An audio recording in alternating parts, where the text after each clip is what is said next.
Boa noite, meu irmão, minha irmã, graça e paz. Amém. Amém? Muito bem calorado, vou regular esse ar para cá. Eu aprendi com o Felipe que tem um negocinho aqui que se aperta e ele vem para cá, o vento aí. Legal.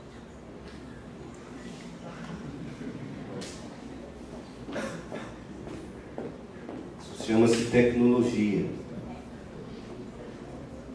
Você está feliz? Amém. Amém? Estamos primeiro domingo do Advento, primeiro domingo de dezembro, a última ceia do ano. O tempo passa rápido, sim ou não? Sim. Muito rápido. Última ceia do ano. E pensando em última ceia do ano e domingo do Advento, eu quero falar um pouco sobre esperança. Advento fala de esperança, fala de expectativa de uma promessa. E hoje pela manhã lá em Veleiros falamos também sobre a esperança. E eu lembrei o grupo lá, os nossos irmãos e irmãs em Veleiros, de que todos nós esperamos coisas boas, sim ou não? Sim. Você espera por coisa boa. Ninguém espera por coisa ruim, é verdade? Quem espera coisa boa. É verdade que às vezes quando a coisa chega, coisa, nem sempre é tão bom como a gente pensava e como esperava. Mas os nossos planos, os nossos projetos estão sempre ligados, sempre atrelados a coisas boas. E quando nós pensamos em Advento, quando nós pensamos na promessa de Deus manifestada em Jesus, que foi a melhor coisa que pôde acontecer para a vida humana, foi a vinda de Jesus, a manifestação de Jesus. Alguém já disse que Jesus não foi simplesmente um religioso. Jesus não foi simplesmente um mártir que morreu por uma causa, não foi simplesmente um grande líder, um grande mestre. Jesus, ele é o Salvador do mundo. Amém, Senhor. Jesus veio para mudar pessoas. E nessa mudança de pessoas, Jesus veio para mudar a história.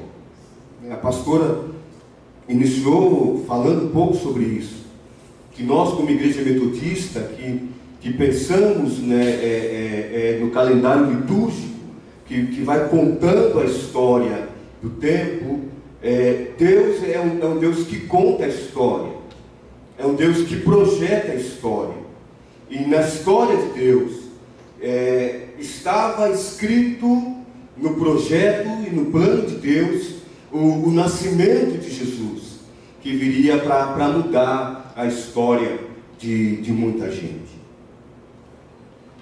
E quando eu penso nessa mudança de história de Deus para a vida das pessoas, irmãos e irmãs, eu não quero me limitar somente em um contexto muito nosso, muito condomínio, como diz o bispo Adriel, muito bairrista, muito do nosso bairro.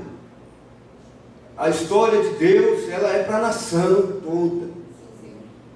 A história de Deus é para os continentes, é para o mundo. E é isso que nós temos que pensar a respeito da história de Deus, que é manifestada na sua esperança em Jesus. Sentado ali, eu estava me lembrando, não sei se você se lembra de um projeto que chegou aqui no Brasil, se não me falha a memória, foi em 2013, 2012, 2008 e 2009, chegou o projeto Esperança Brasil. Quem lembra desse projeto? Chegou no Brasil o projeto Esperança Brasil, que, se não me falha a memória, foi durante uma semana ou 3, 4 dias, não? Foi nas casas. Aí era um programa na Bandeirantes, que era a rede nacional, que eram pregações do Billy Graham, que tinha sequências de ministrações evangelísticas. E eu me lembro que naquele tempo, em Praia Grande, foi onde nós reiniciamos o trabalho com as células. Então, encontramos algumas casas, e nessas casas, então, nós enviávamos 2 líderes para lá, e com essas famílias, então, esse grupo ligava a televisão na Bandeirantes e ficavam ouvindo o programa Esperança Brasil. Bonito nome, seu nome? Você fez sim, assim. Esperança Brasil. E é sobre isso que eu quero falar um pouco hoje à noite, sobre a esperança. Talvez você respondeu esperança não com muita esperança, talvez por conta às vezes do contexto que a gente vive. Parece que a esperança está muito longe. Mas nós só temos esperança em contextos difíceis, em situações difíceis. Eu convido você a abrir a sua Bíblia em Isaías capítulo 8. Isaías capítulo 8, do verso 9 ao verso 19. Você que achou e pode, se colocando em pé, por favor.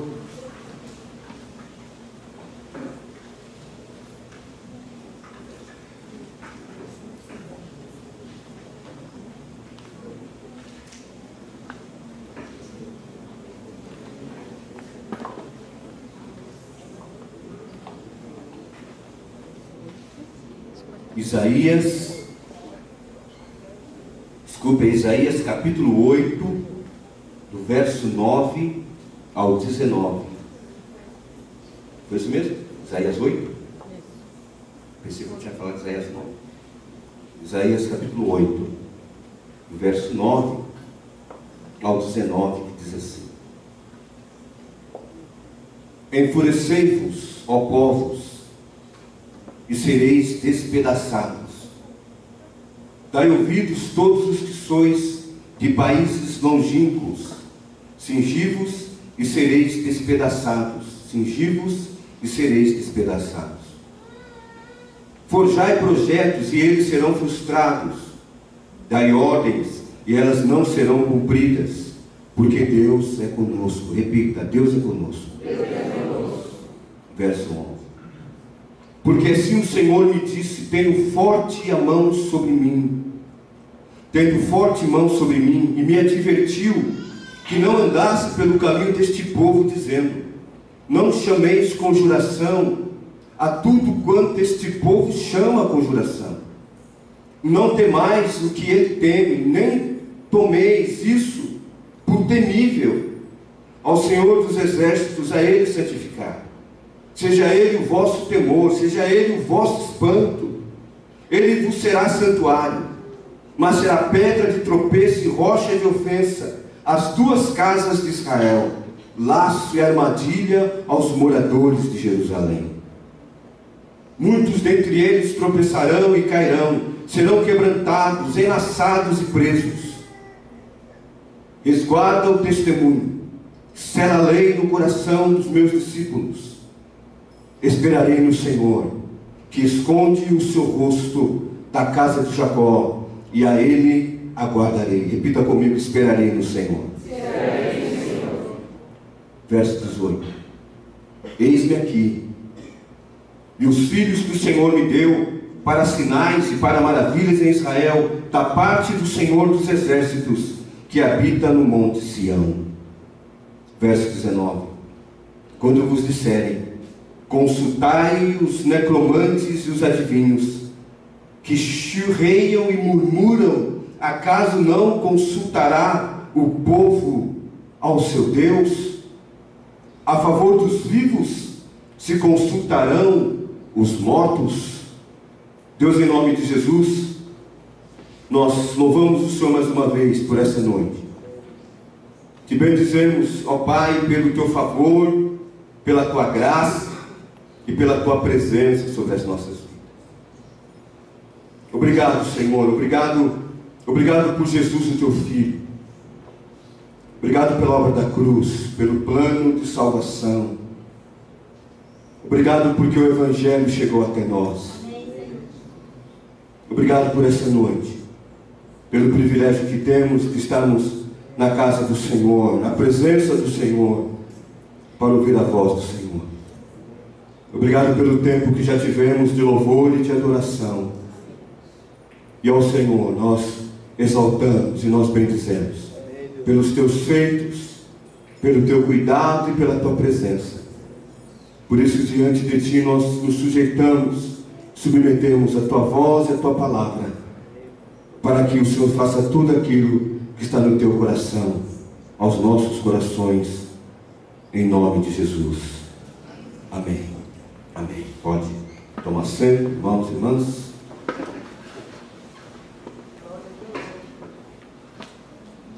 Daniel, no livro de Daniel, para quem não sabe, Daniel, como profeta, ele tem uma visão de uma grande estátua. E, resumindo aqui, essa estátua que Daniel vê, ela profeticamente, ela fala de 4 impérios, que são governos, são nações, que vão atemorizar o povo de Israel, o povo de Deus, durante a sua história. E um desses povos é a Síria, o povo assírio. Todas as vezes que a Bíblia fala de nações, quando ela fala de impérios, ela não está tratando somente de uma nação política, ou de uma nação que está estabelecida em uma geografia, em uma nação que tem o seu rei, a sua rainha, os seus súditos. Mas a Bíblia fala também, quando ela trata de impérios, ela também está tratando de questões espirituais, de reino espiritual, de conceitos espirituais. E nós, como igreja, precisamos também atentar para essa visão. Nós precisamos também compreender algumas questões que vão acontecendo ao nosso redor de uma forma espiritual. É verdade que é um grande risco, um grande perigo de nós espiritualizarmos tudo, de tudo ser espiritual. É verdade, é um grande risco. Mas eu aprendi uma coisa, uma missão chamada Wycliffe, é uma missão norte-americana, que na época que estávamos na missão, que éramos solteiros ainda, então a Wycliffe já estava no Brasil naquele tempo, há mais de 40 anos. Nós saímos da missão já há mais de 20 anos. Então a Wycliffe já está aqui no Brasil há mais de 60 anos. E eu me lembro que esses missionários norte-americanos, quando eles vinham para o Brasil, eles tinham uma visão de missão e de trabalho missionário a longo prazo, e a longo prazo mesmo. Eles não tinham data de retornar para casa. Eles vinham para o Brasil, compravam suas casas, estabeleciam suas casas, construíam famílias, os seus filhos nasciam aqui, e netos aqui, e eles ficavam trabalhando no Brasil até que Deus pudesse consolidar o seu projeto e o seu propósito naquela região missionária onde eles estavam. E eu me lembro que naquele tempo eles estavam com todos os aparatos tecnológicos, porque americano é bem assim mesmo. Quanto que a missão brasileira Jocum, que alguns diziam que era a missão dos pobres, o missionário de Jocum colocava uma mochilinha nas costas, chinelinho e saía no meio do mato. E seja o que Deus quiser. E marcava um dia de o avião aparecer lá, e a gente ia ver se o avião estava lá, ou o barco. A Wycliffe não, eles tinham rádios, passavam o rádio e comunicavam com os aviões, com a base missionária. Mas existiam duas diferenças nessas duas missões. Era que as regiões que a Jocum havia entrado no mesmo período que a Wycliffe tinha entrado, o que a Jocum tinha feito era coisas extraordinárias, coisas fora do comum, sem tecnologia nenhuma. E um dia, um dos líderes da missão Wycliffe foram lá na nossa reunião, no nosso tempo de oração que nós tínhamos na missão. E nós nos reuníamos para orar. A gente fazia uma oração que era uma oração muito simples, o nosso jeito de orar. Então, geralmente nós orávamos assim: Pai, em nome de Jesus, nós queremos calar a voz do inimigo e queremos ouvir a voz do Teu Espírito. E pesa no nosso espírito o que possamos orar nessa hora. E aí a equipe ficava todo mundo quieto, ninguém falava. Eu estou sentindo de Deus de orar por isso. Aí a gente orava. Vamos orar por isso. Aí nós orávamos e saíamos orando. E aqueles líderes norte-americanos estavam lá, vendo aquilo. E um deles, em um dos momentos de oração, ele disse: olha, eu preciso confessar aqui que um dos grandes problemas da nossa missão, da Wycliffe, é que o nosso olhar tudo é material, tudo é tecnológico. Nós não oramos, nós não olhamos as coisas espiritualmente. Nós queremos resolver as coisas do braço, queremos resolver as coisas do nosso jeito. Sabe, vou pegar lá a chave de fenda e vou arrumar. Vou pegar o equipamento, queremos resolver as coisas do nosso jeito. E talvez é por isso que não tem andado. E nós precisamos começar a fazer isso que a Jocum está fazendo também. Nós começamos a precisar a orar e a olhar as coisas de uma forma espiritual. E missionários há mais de 40 anos nisso. Eu quero falar com você hoje, meu irmão e irmã, comece a olhar as coisas espiritualmente, em nome de Jesus. Em nome de Jesus.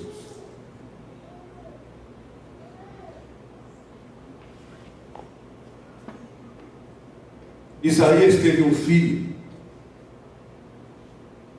Verso de número 3 do capítulo 8. Fui ter com a profetisa, e ela concedeu e deu à luz um filho. Isaías, no contexto que Isaías fala esse filho, é o filho dele mesmo. Então me disse o Senhor: põe o nome de rápido despojo, presa segura. Ou seja, o nome do filho de Isaías era um nome profético. Diante de um contexto de guerra.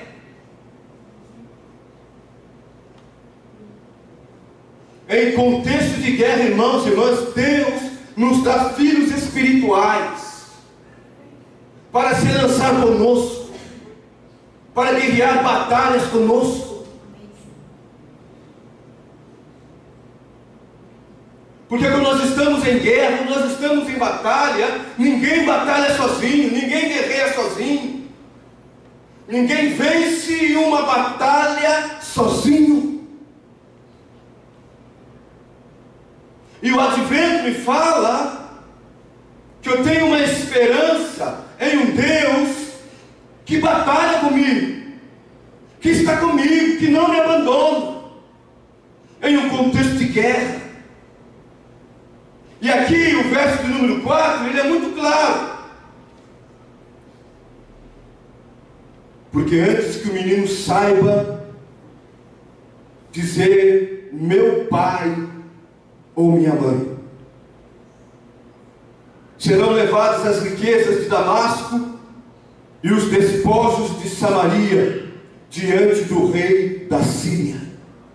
Então, diante de uma palavra profética de Deus, de esperança, Deus está dizendo que antes que esse menino saiba falar pai e mãe, antes que ele cresça, antes que ele já possa tomar algumas decisões, conviver no meio de seus pais, da sua família, com certa maturidade, com certa visão, com certo conhecimento, com certa habilidade, com certa destreza, antes que isso aconteça, Damasco será invadido e Samaria também. Será uma invasão eminente. O rei da Síria virá e tomará as riquezas de Damasco e de Samaria. É isso que Isaías está dizendo. Antes que esse menino cresça, antes que ele saiba falar, Damasco vai ser invadido. E Samaria também vai ser invadida. Mas vai ter um tempo de domínio do Império Assírio. Mas diante disso, Deus é um Deus que nos dá esperança. Amém? Deus é um Deus que nos dá esperança.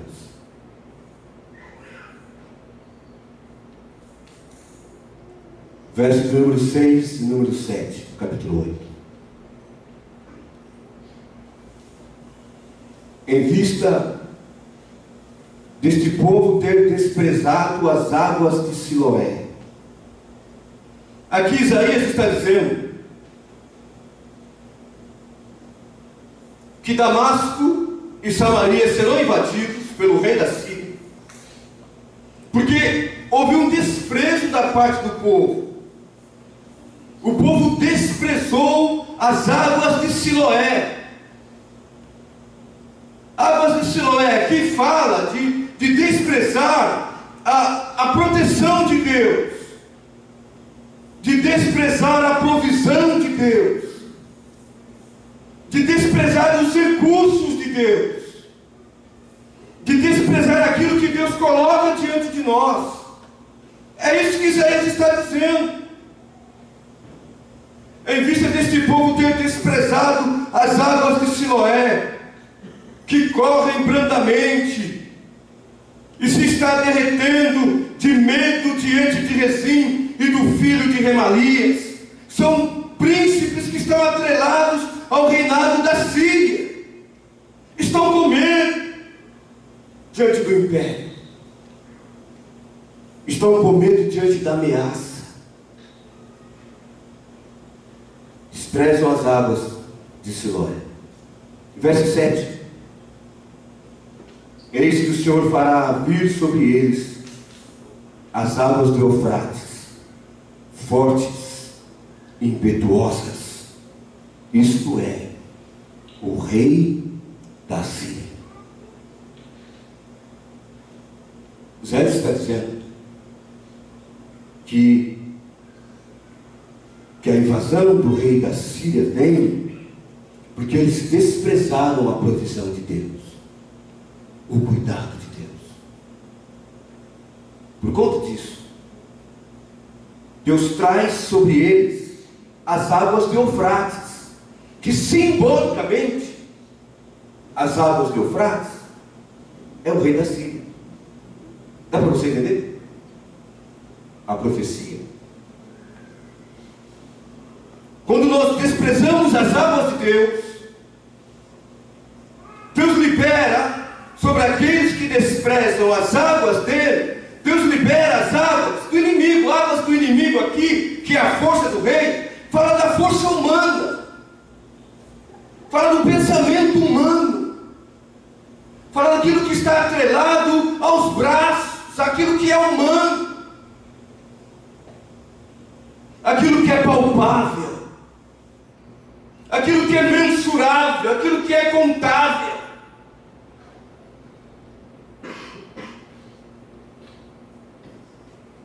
Meus irmãos e irmãs, o que Deus quer falar ao nosso coração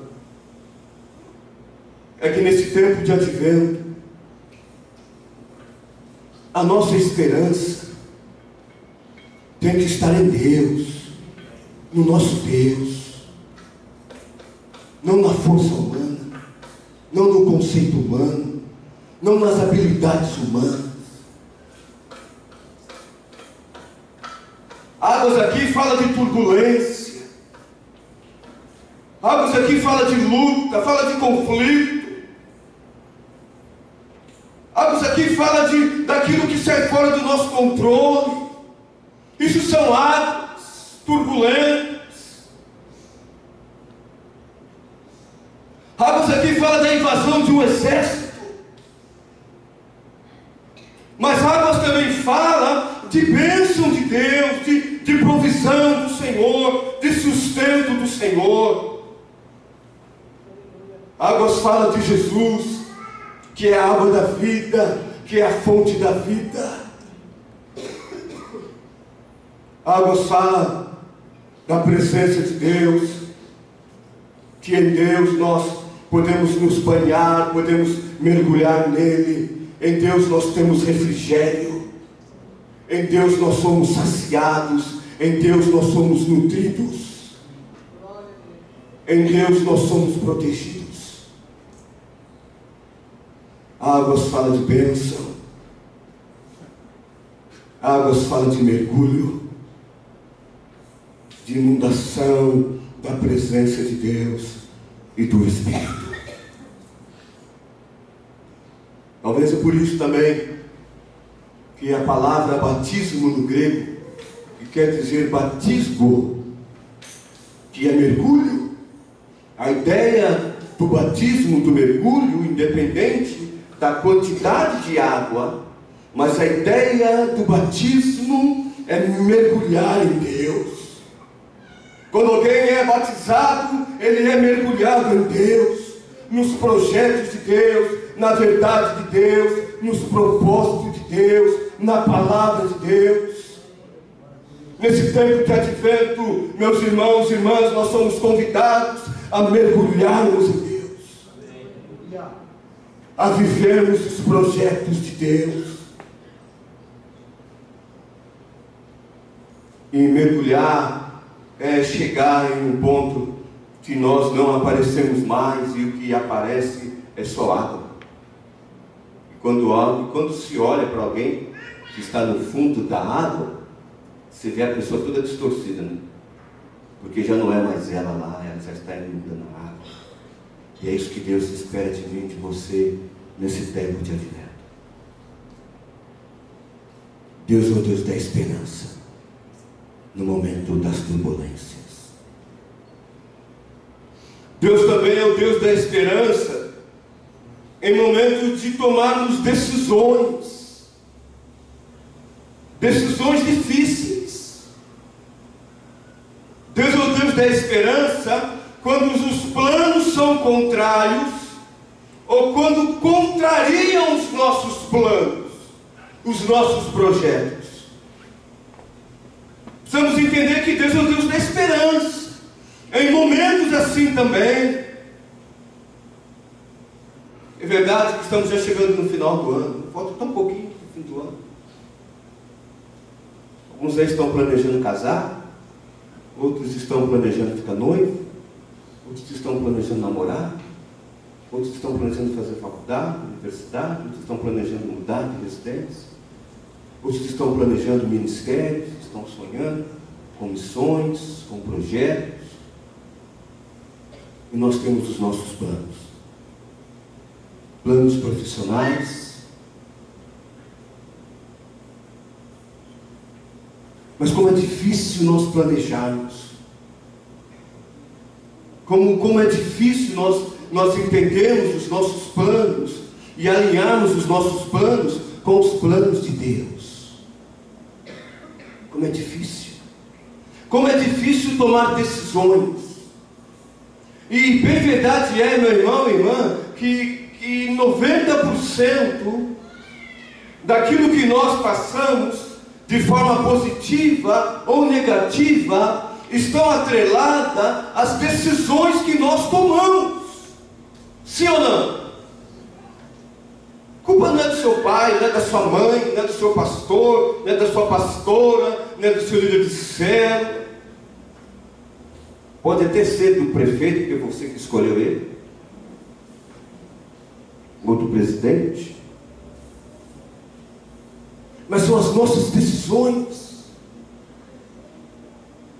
Nós precisamos alinhar as nossas decisões, os nossos planos, com os planos de Deus. E isso é um grande desafio.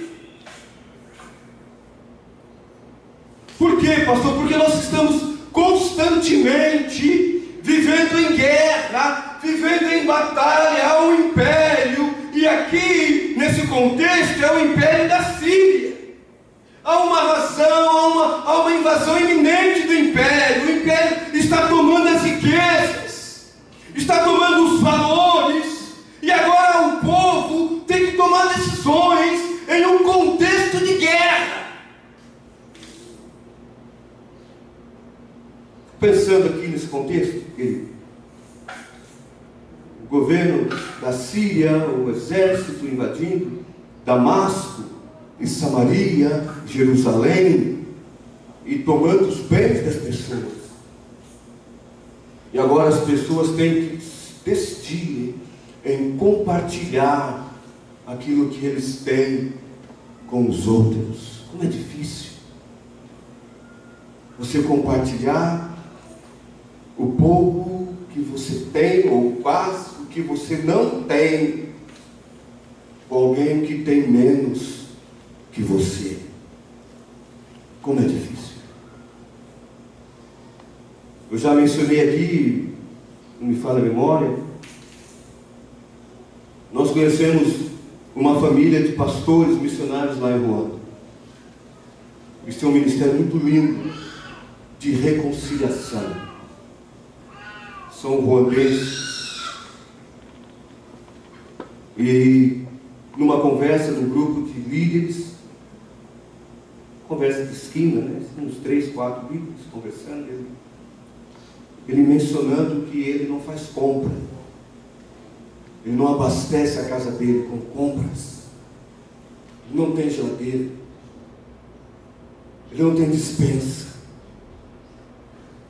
Ele disse que ele comprava era para repartir com as pessoas, ou para consumir naquele dia, porque o que ele tinha era para distribuir. Eu fico muito preocupado, que nós vamos entrar agora em tempo de festa. Fico muito preocupado de a gente entrar no supermercado e não resistir o leitão, não resistir o peru, não resistir uma roupa nova, um calçado novo, quanto que você já tem. Talvez você está abastecendo lá o seu freezer com quilos e quilos de carne. Tem gente na sua família que está passando fome.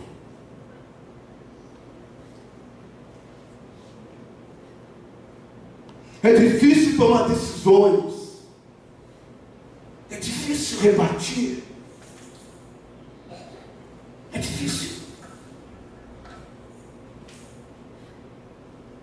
Um dos grandes dilemas do ministério pastoral é quando alguém bate no gabinete pedindo ajuda. E às vezes o pastor não pode falar nada, porque não depender.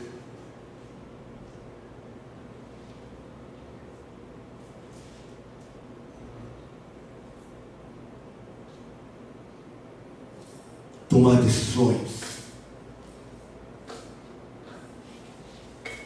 Nós precisamos crer, irmãos e irmãs, que nas decisões que nós tomamos diante de Deus, ter a esperança que Deus há de consolidar, em nome de Jesus. O verso de número 11.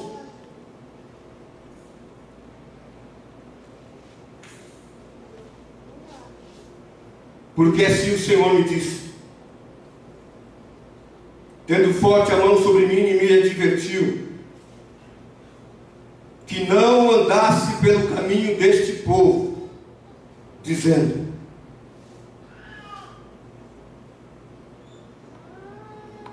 primeiro momento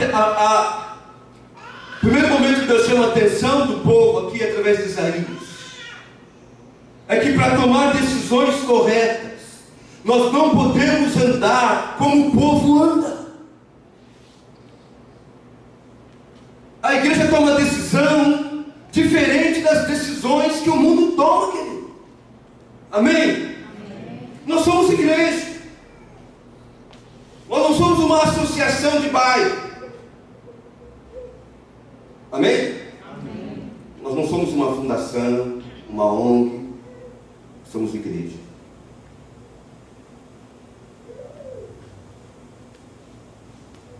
Além do que, nós estamos vivendo debaixo de um contexto de guerra espiritual, de batalha espiritual. Há um império das trevas que guerreia contra o império da luz. Há uma batalha no mundo espiritual. Nós estamos travando uma guerra espiritual. Essa semana nós vimos um filme lá, eu e a pastora, que é verdade, foi um filme bem fictício, com bastante ficção, é verdade. Mas esses filmes tratam algumas realidades do mundo espiritual também. E é muito interessante que mostrou muito claro essa batalha dos anjos da luz contra os anjos das trevas. E era muito interessante que nesse filme, eu mencionei aqui numa certa quinta-feira, que os anjos têm esse poder de se transformarem. Então tem anjo que ele aparece como gente, porque teve homens na Bíblia que já viram as pessoas, mas na verdade eram anjos. Então esse filme mostrou bem claro que tinha uns homens lá e de repente eles se transformavam em anjos e saíam voando com as suas asas, com as suas espadas, zigue-zagueando e guerreando.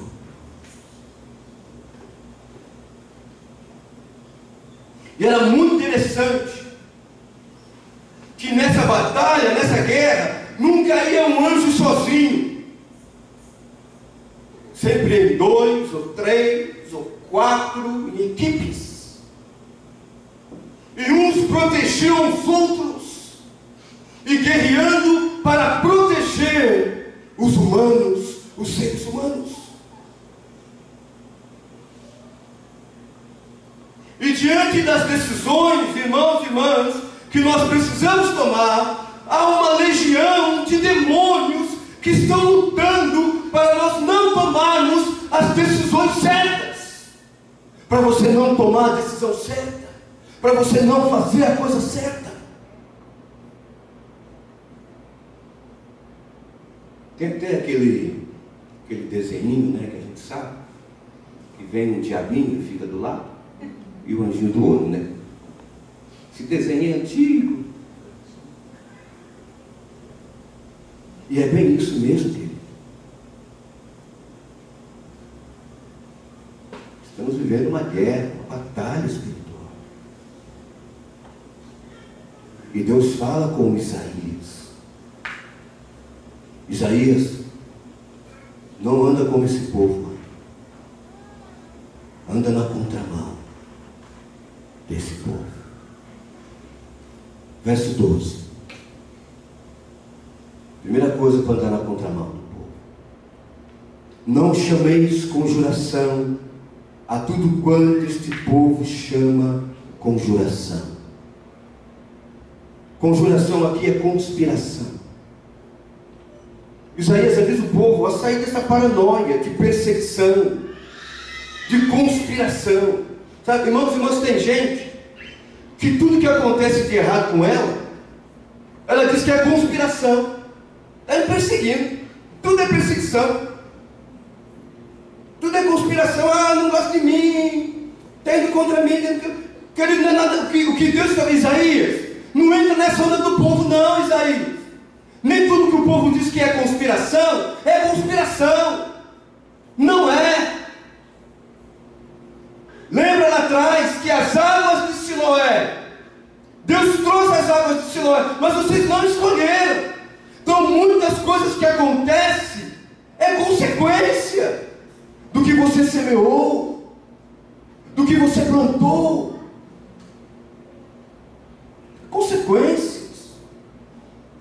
Cuidado, meu irmão e irmã, com a síndrome da perseguição e da conspiração, de que as pessoas se levantam contra você, de que ninguém gosta de você. Para com isso em nome de Jesus. Amém? Amém. Para com isso. É verdade que às vezes tem gente que não gosta da gente. Não é todo mundo, tem muita gente que gosta de você do que não gosta. Para com esse negócio. Tanta gente bonita. Porque alguém disse que é feio, eu sou feio mesmo. Rapaz, a pessoa que falou que você é feio é mais feio que você. Para com esse negócio.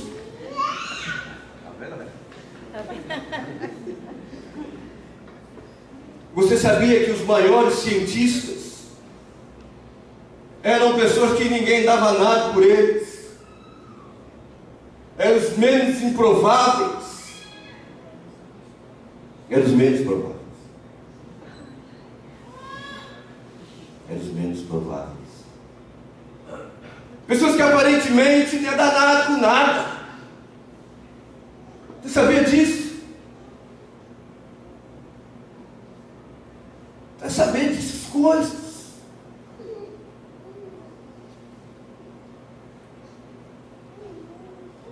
Uma vez eu ouvi um testemunho do bispo João Carlos.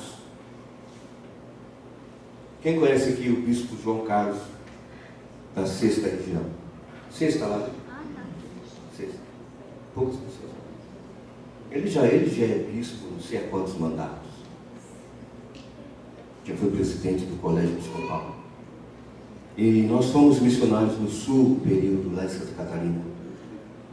E teve uma reunião de pastores, nós estávamos lá também, onde nós nos aproximamos mais, um pouco mais do bispo João Carlos.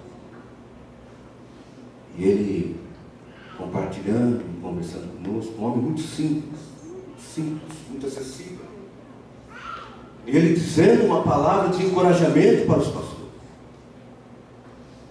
Ele dizendo que ele era o tipo de juvenil que só ia na juvenília para namorar. Vai fazer bagunça. Hoje ele é bispo.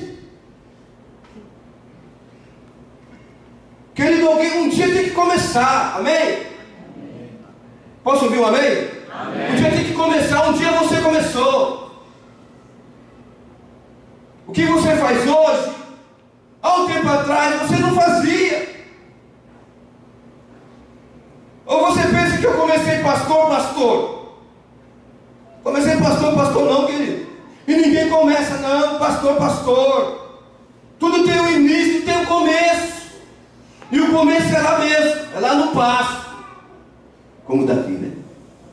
É lá no passo, chutando esterco. E vai aprendendo.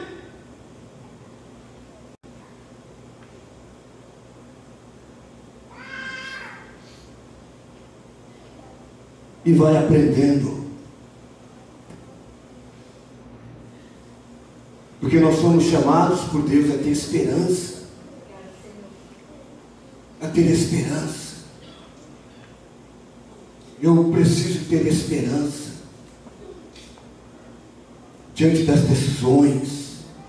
Eu preciso crer nas decisões que eu tomo.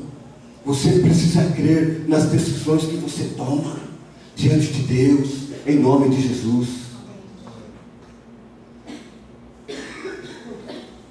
Mas para isso tem que sair da síndrome da conspiração. Amém? Amém.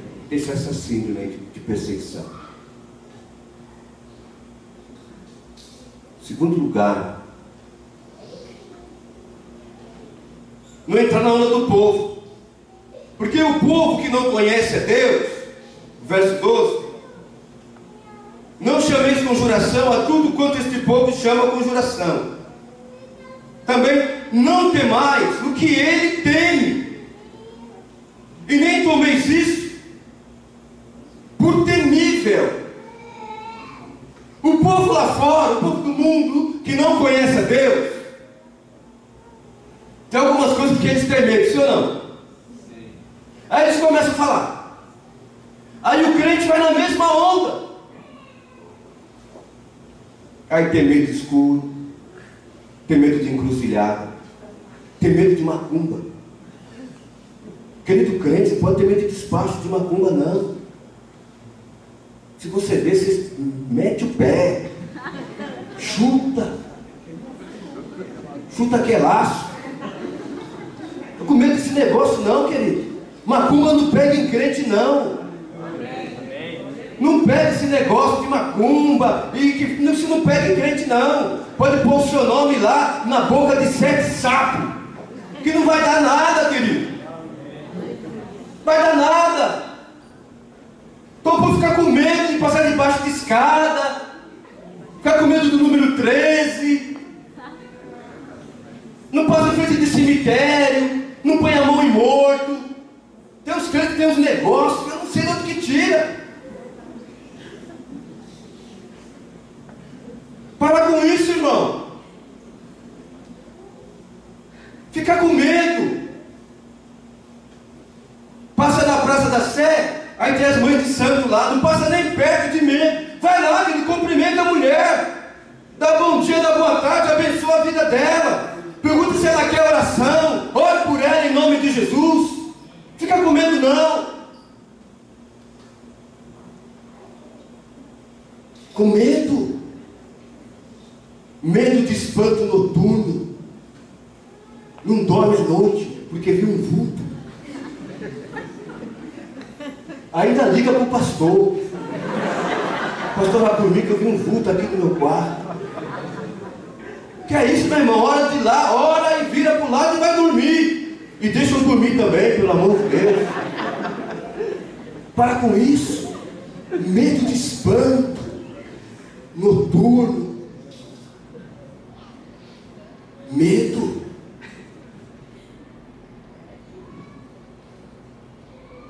Isaías fala para o povo: não andar como o povo anda, não temer aquilo que o povo teme. Nós não podemos temer aquilo que o povo teme, em nome de Jesus, amém? Não podemos. Mesmo que estamos travando uma batalha, o império das trevas se levanta contra nós, temos que tomar decisões, mas nós não podemos ter medo para tomar decisões. Não podemos. Porque Deus está conosco. Deus está conosco. Verso número 13. Ao Senhor dos exércitos, a Ele santificai. Seja Ele o vosso temor, seja Ele o vosso espanto. Não podemos ser como o povo aí, que eles temem. Nós temos que nos santificar ao Senhor. E temos que temer a Deus. Temer a Deus aqui é reverenciar a Deus. Se alguma coisa vai perturbar a nossa noite, e vamos deixar de dormir, é porque Deus nos chamou para a oração. Deus começa a nos incomodar, e aí você não consegue dormir. Aí então você levanta, meu irmão, e começa a orar, porque é Deus que quer falar com você. Amém, querido? Amém. Você vê um vulto lá, meu irmão fica com medo mesmo, porque é a presença de Deus que está lá no seu quarto. É o anjo do Senhor que quer falar com você, que vai tocar em você. Se prepara. Amém, querido? Se prepara, que você vai ter um encontro com Deus. E quando nós temos um encontro com Deus, alguma coisa acontece em nome de Jesus. Se formos temer, vamos ter medo de Deus. Vamos reverenciar o nosso Deus em nome de Jesus. Não tenha medo. Não tenha medo diante do conflito, diante da guerra, diante da batalha espiritual. Teme a Deus para tomar as decisões corretas em nome de Jesus, nos santificando ao Senhor, porque Deus está conosco. Esperamos também em Deus, em meio ao descaso da fé e a uma religiosidade morta. Precisamos ter muita esperança. Viveu um período na história que foi chamado a Idade das Trevas. A Idade das Trevas foi um tempo em que a igreja passou uma perseguição tremenda. E aí já se confundiu de ou a igreja ser perseguida ou a igreja ser perseguidora. Pessoas não podiam mais falar em nome de Deus. Se alguém falasse alguma coisa diferente do que o catolicismo romano tinha estabelecido, a pessoa era perseguida. Tenho muito medo de alguns conceitos que nós vamos tendo hoje. Duas situações eu quero mencionar para você. A primeira delas, em um grupo de WhatsApp de amigos convertidos nos anos 80. Aí uma pessoa colocou uma mensagem lá de saudosismo, e todo mundo, né, compartilhando, né, e colocando a mãozinha de abençoar, de oração, coraçãozinho, né, todo mundo gostou, concordando. Aí de repente alguém fala: ai, que saudosismo, não tem mais pastor como tinha pastor naquele tempo. A gente, é verdade, naquele tempo os pastores iam a pé para a igreja. E, meu Deus, estragou tudo. De que ver uma coisa com a outra? Na cabeça da pessoa, a humildade é ir a pé para a igreja. Distorceu, aí está com saudosismo de andar a pé, a infeliz. Percebe, irmão, a mediocridade da fé da pessoa. Não é que todo mundo tem que ter carro para ir para a igreja, não é isso que eu estou dizendo. O que eu estou dizendo é que se você tem um transporte para ir para a igreja, agradeça a Deus por isso. É uma bênção de Deus. Em outra situação, um pastor muito inteligente, muito estudado, um teólogo, que é verdade, eu conheço a pessoa, e postou lá: agora está vivendo aí esse momento de célula, que agora todo mundo agora é líder, nem estudou, não sabe nada e é líder. Eu pensei, esse rapaz, não lembro quando ele começou, ele não sabia nada também. Ele esqueceu. As pessoas esquecem muito rápido. Ele esqueceu que eu discipulei ele, que ele chegou na igreja e não sabia nada. E a igreja investiu nele, enviou ele para fazer teologia, e ele se formou, e é um grande líder na cidade de Tubarão. É pastor de uma das maiores igrejas daquela cidade. Ele esqueceu de quando ele começou. Ah, irmãos, eu louvo a Deus, porque nós temos líderes aqui que não sabem nada. Mas uma coisa ele sabe, é cuidar de gente. Glória a Deus. Eles sabem amar pessoas, eles sabem visitar as pessoas e orar pelas pessoas. Ah, meu irmão, continua fazendo isso mesmo. Não vai fazer teologia, não. Você não se perder. Desculpa o meu desabafo. Mas tem muita gente boa que vai fazer teologia e se perde. Tem muita gente boa que é melhor ficar liderando o céu do que ser pastor. Tem muita gente boa que é melhor ficar aqui mesmo, liderando o ministério. Receba essa palavra do seu Espírito hoje à noite, em nome de Jesus.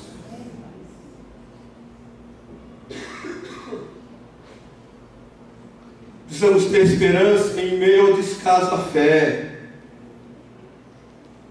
Hoje a fé é uma coisa muito rara, é um bem muito precioso. A fé não é palpável, a fé não é mensurável, a fé não tem cor. A fé é vivida, é vivenciada, ela é praticada, ela é compartilhada.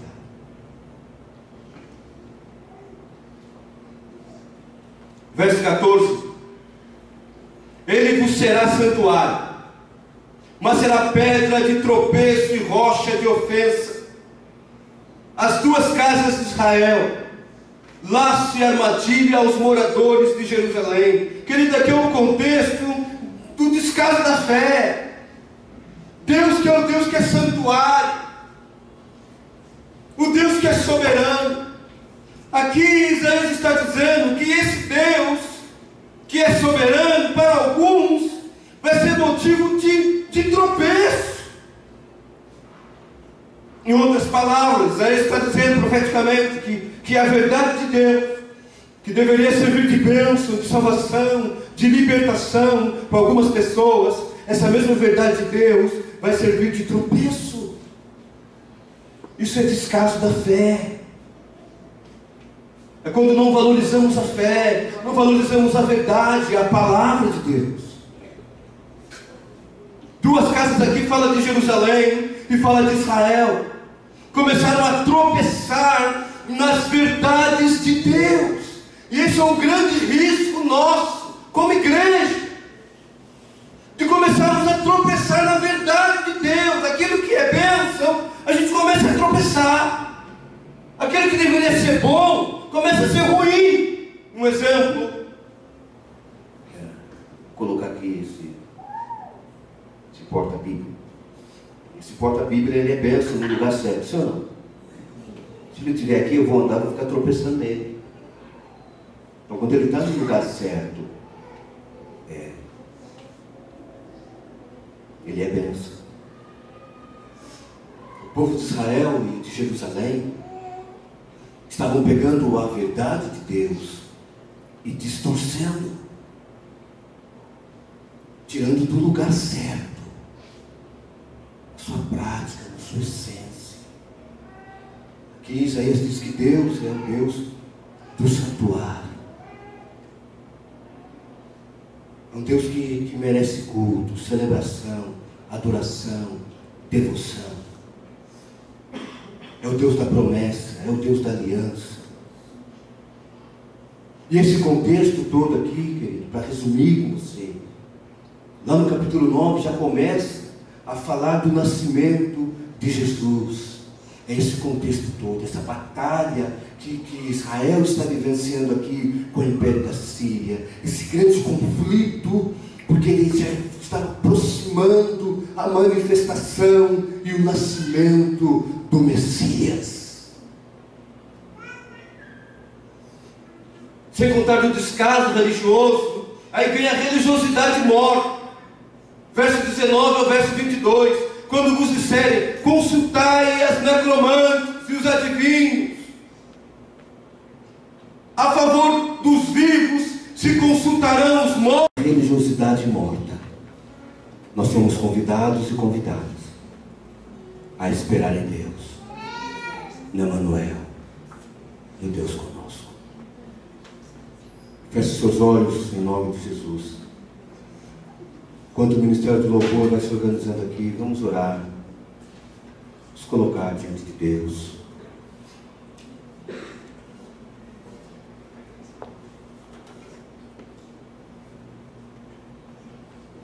Entendendo que o Senhor é o Deus da esperança. Precisamos nos alimentar da esperança. Se alimente da esperança, meu irmão e irmã, em nome de Jesus. Em nome de Jesus. Turbulência das águas vão passar. Elas vão passar. As águas não ficam agitadas o tempo todo. A tormenta passa. O vendaval passa. A luta passa. Mas espere em Deus. Espera no Senhor. Acalma o seu coração. Em nome de Jesus.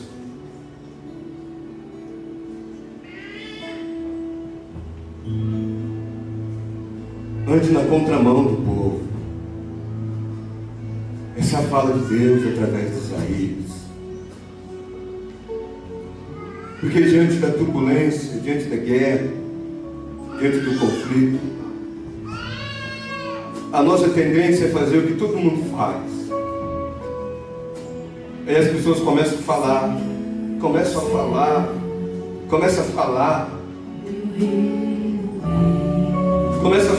coisas.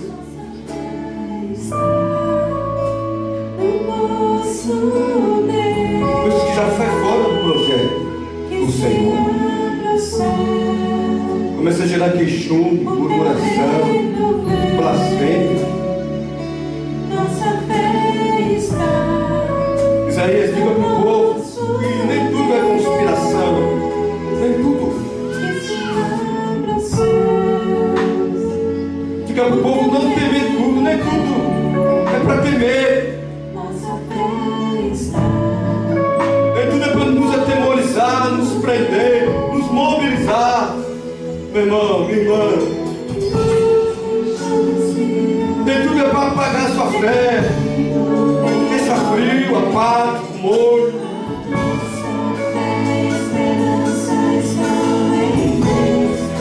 Isaías fica para o povo.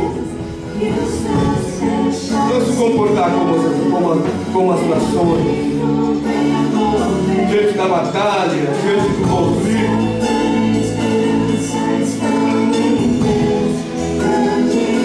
E o povo para temer ao Senhor. Temer ao Senhor. Temer ao Senhor. Temer ao Senhor.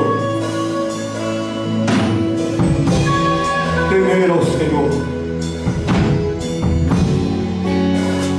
Senhor, Tu és o Deus Santo. Nós queremos temer a Ti. Queremos calar a voz humana, a força humana, e nos apresentar diante do Senhor nessa noite. Cala a voz do nosso ego. Coloca por terra, Senhor, as nossas próprias forças, as nossas próprias habilidades, Senhor. Não permita que tenhamos descaso da fé e uma religiosidade morta, fria, maligna, Senhor. Mas uma fé viva e uma religiosidade piedosa e misericordiosa em Ti, Yeshua, Senhor. Senhor.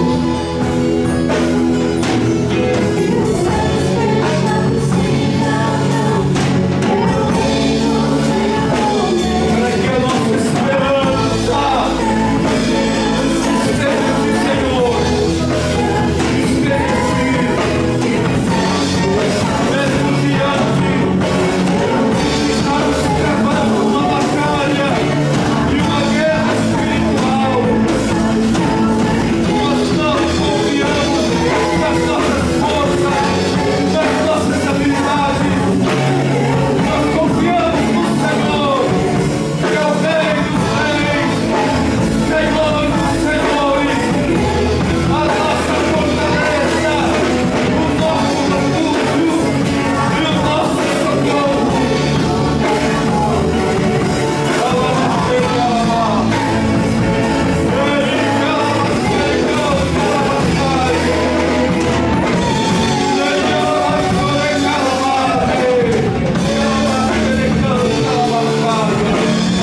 Em nome de Jesus.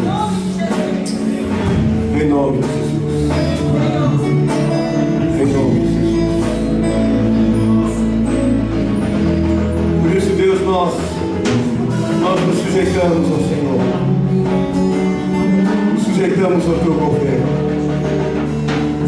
Que a Tua palavra não seja para nós pedra de tropeço. Não venhamos a tropeçar na Tua palavra, mas que a Tua palavra sirva para nós de consolação, de edificação, de salvação, de libertação.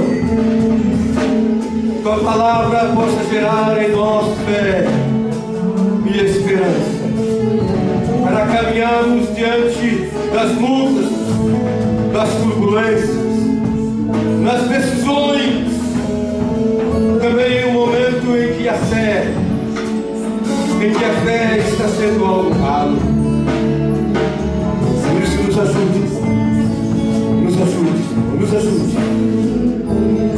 nos ajude como discípulos dele, como assim foi com os discípulos de Isaías,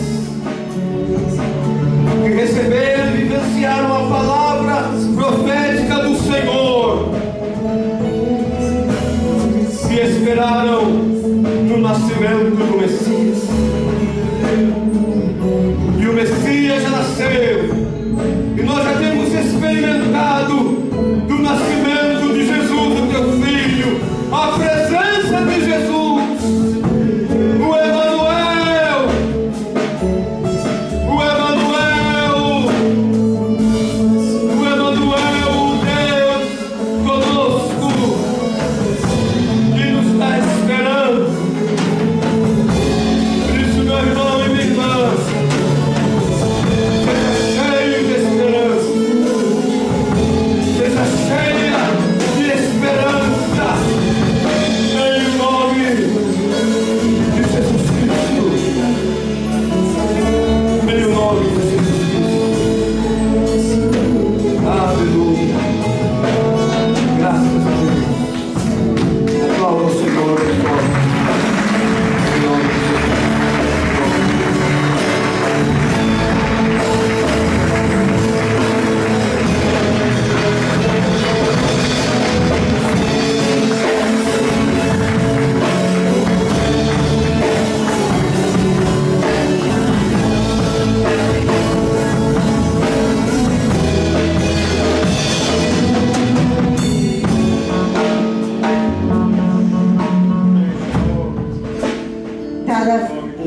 A voz do Senhor que fala conosco mediante a sua palavra.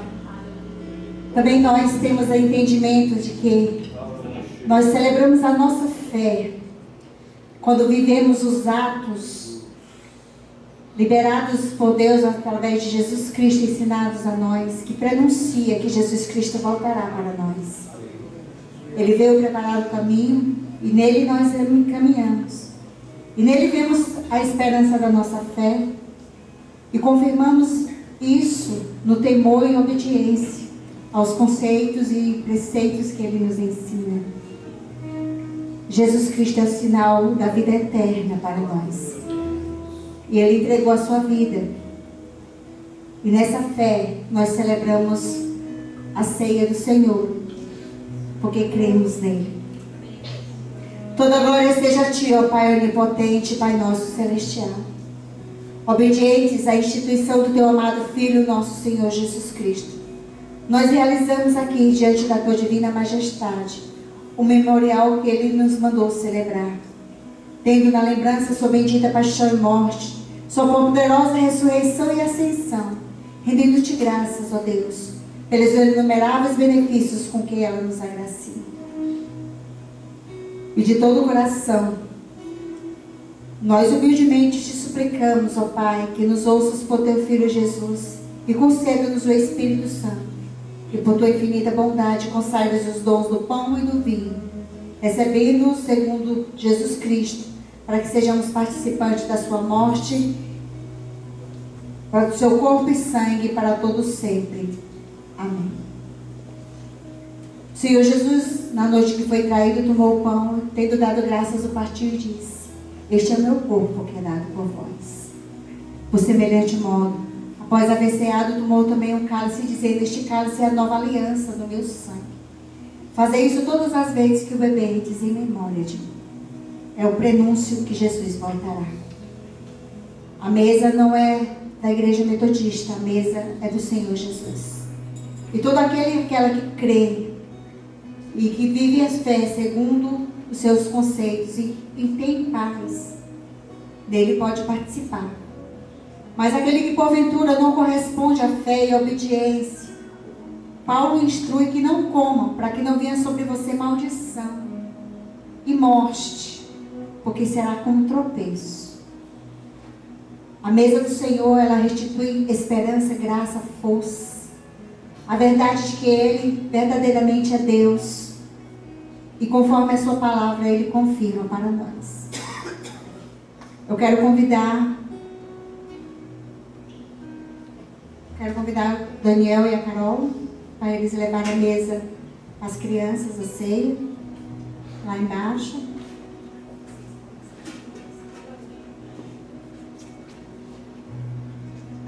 E eu quero convidar noivos aqui nessa noite, Tavinho e Franciele, Moni e Dani, nos ajudar na ceia do Senhor.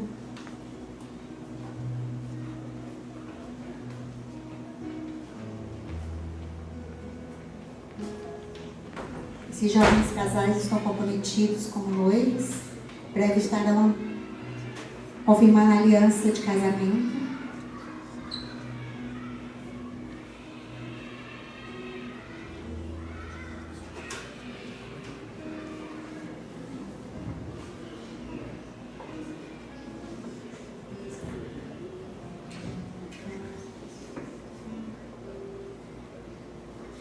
Eis a mesa do Senhor, irmãos e irmãs. Vocês entram pelo corredor central e saem pelas laterais.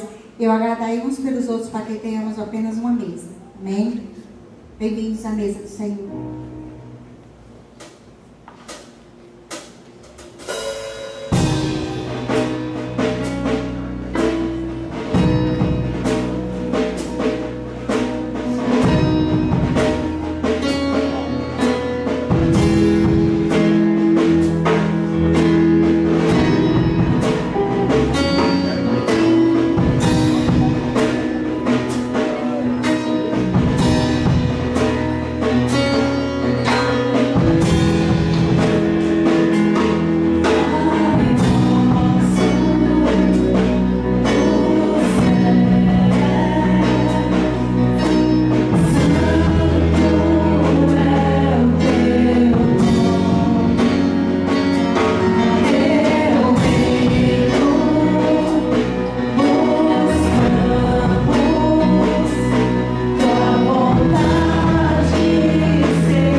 O discernimento está naquilo que vemos espiritualmente.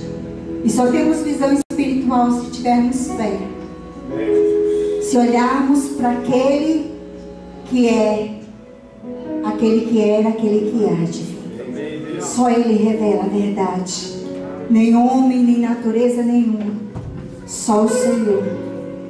E naquele que revela a verdade, é nele que nós fazemos um corpo, porque nele cremos. Comei e bebei todos vós.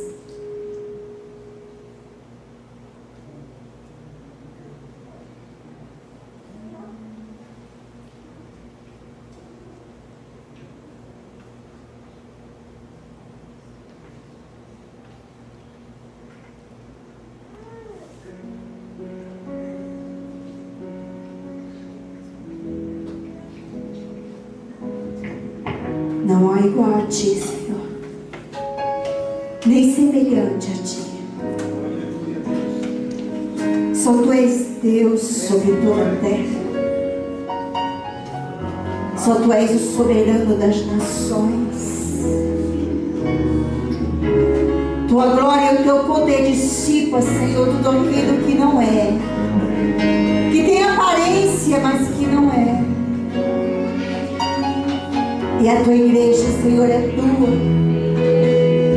É o teu povo, Senhor.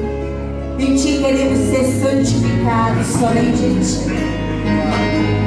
Somente em ti queremos colocar nossa esperança, nossa confiança. Somente em ti, Senhor. Deus de toda glória, Deus de todo poder. O Senhor que nos sustenta no mão forte, que dissipa todo mal, que desfaz, Senhor, tudo aquilo que é contrário. Só o Senhor para subsistir, Senhor, aquilo que é. Eis-nos, Deus, como Deus.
ofertas e dízimos. Põe a mão e diga: eu não sou vencido pelo império do mundo. Mamon não reina sobre mim. Meu Deus reina sobre mim. Eu bebo da